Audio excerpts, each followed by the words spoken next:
Alright y'all, welcome back to Combat Arms channel.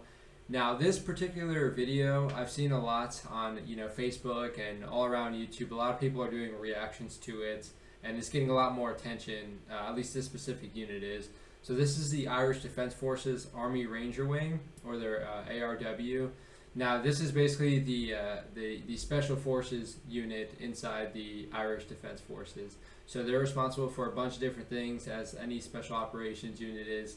But it seems like when I looked it up, they sort of have their tasks broken down into green and black tasks, which basically the green would be like the normal traditional military task, and their black would be more like civil operations. So like, hostage rescue, anti-hijack, and special stuff as far as VIPs and whatnot. So it's kind of cool how they break it down like that. So I'm not sure if a lot of other special forces do it in a similar way, but I just thought it was pretty interesting. But yeah, I haven't seen this video at all. I've seen reactions and whatnots, but I've never actually watched the video.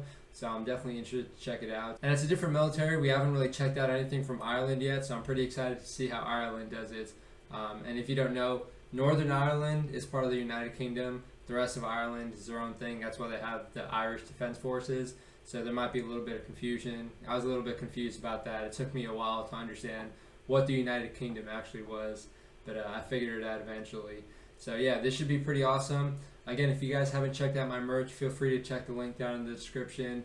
And yeah, there's a bunch of awesome products you can choose from. So just let me know what y'all think about the products and the designs.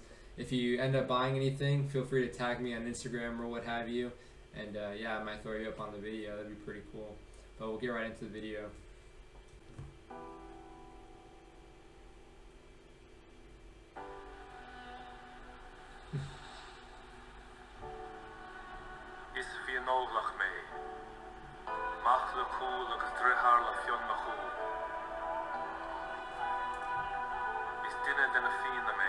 Okay, I'll just say immediately, I didn't expect them to be speaking a language that I didn't understand. When you think of Ireland, you just think of people with like an Irish accent speaking English. But a lot of the times you sort of forget that, especially as an American, a lot of countries will have, older languages that some people still speak. Not necessarily like Latin so much, but Old English and even Gaelic, which I'm pretty sure that's what this is, which would make sense because when you're talking about, the Irish Defence Forces, military has a lot of traditions and whatnots, and they sort of get a lot of the older languages still put into it. Even the U.S. Marine Corps, we have a Latin motto, Semper Fidelis. The Royal Marines have Per Mare, Per Terram, and that's, there's a lot of militaries that do things like that, so it makes sense. It's cool to have that traditional introduction to this video, but at the same time, it still caught me off guard. Now, immediately, I'm looking at their gear. Of course, when you're comparing militaries, at least for me, I like to look at the gear immediately. You can generally get a pretty good sense, not necessarily of the budget, but how important people are based off of what sort of equipment they have. Especially in smaller countries, if they have really nice equipment, obviously the country is shelling out a lot of money specifically for these people to make sure they have the right equipment for the job. And with special operations, they need the top tier equipment, the best equipment that they can actually get, because a lot of their missions are going to be very high value.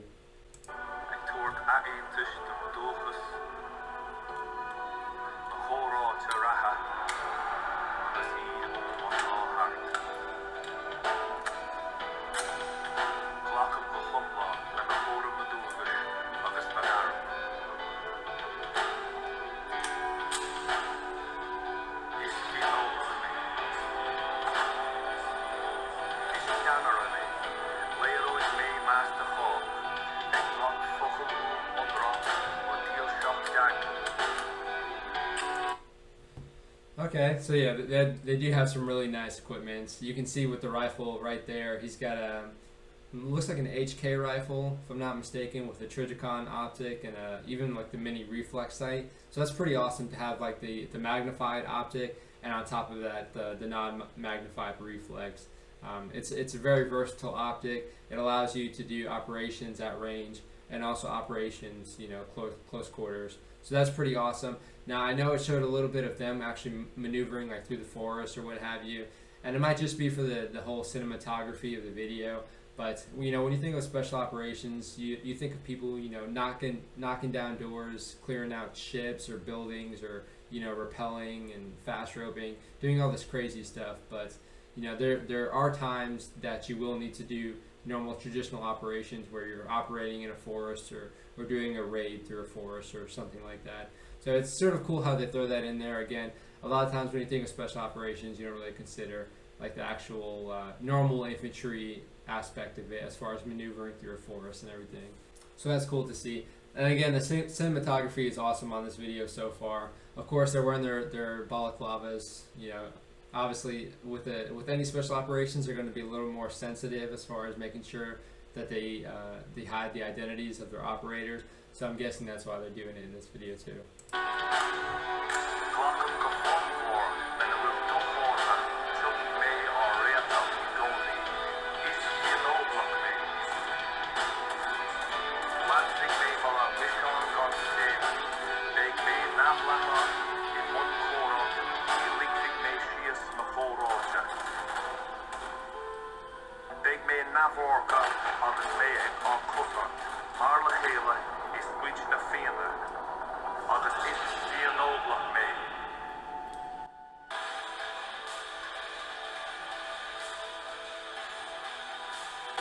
Okay, and again, for these videos, of course, the cinematography is going to be great. It's got a very high production quality, and that's mainly just because when you're trying to show off a unit, you want to make sure you do it in a pretty cool way.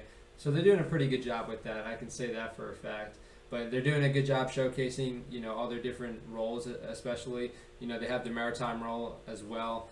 We sort of saw that with the Swedish special operations, how they can do a wide range of missions. That's just because when you're talking about special operations, they're going to be asked to do a whole bunch of things, or they might be asked to do a whole bunch of things, but they need to be ready. And again, it's not necessarily one person specializing in everything. You could have these sort of subunits inside the actual special operations where people will have their specialities, so to speak. But it's always cool to see the whole maritime aspect, especially as a Marine. I would say that's more pertinent to our recon Marines, going up to a ship, using a ladder to get up on the ship, and then clearing everything out. So that's always really cool to see. And of course, CQB, close quarter battle, is going to be a big aspect for special operations, just because wherever you go, there's going to be buildings or structures of some kind, and you need to be pretty proficient in being able to clear it out.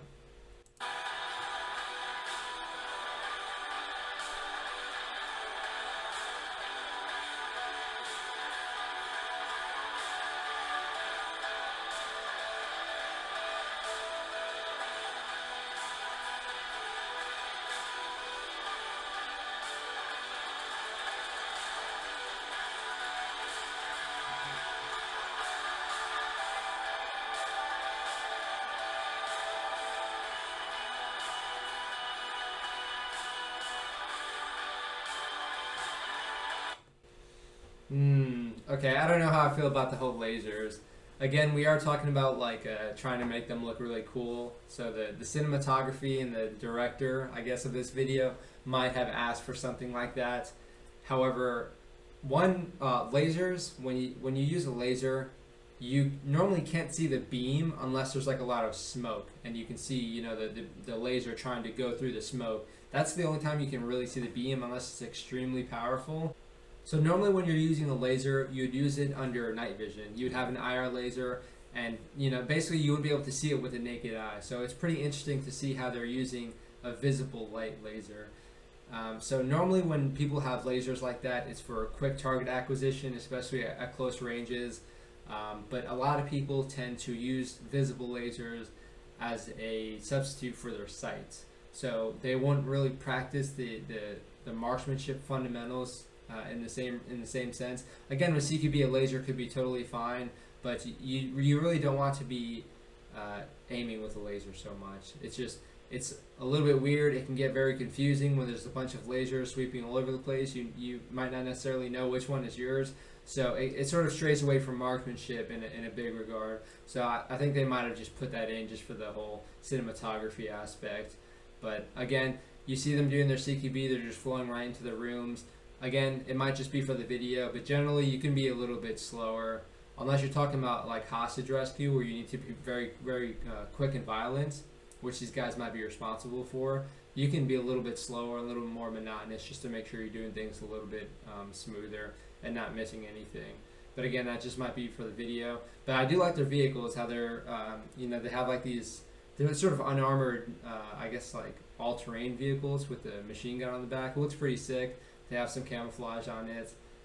I'm not sure exactly when they use those vehicles. Obviously, you wouldn't want to drive an unarmored vehicle into, like machine gun fire or something. So I'm sure they have specific roles for it, whether it just be for transporting or maybe for just some quick maneuvering. But definitely cool to see their equipment.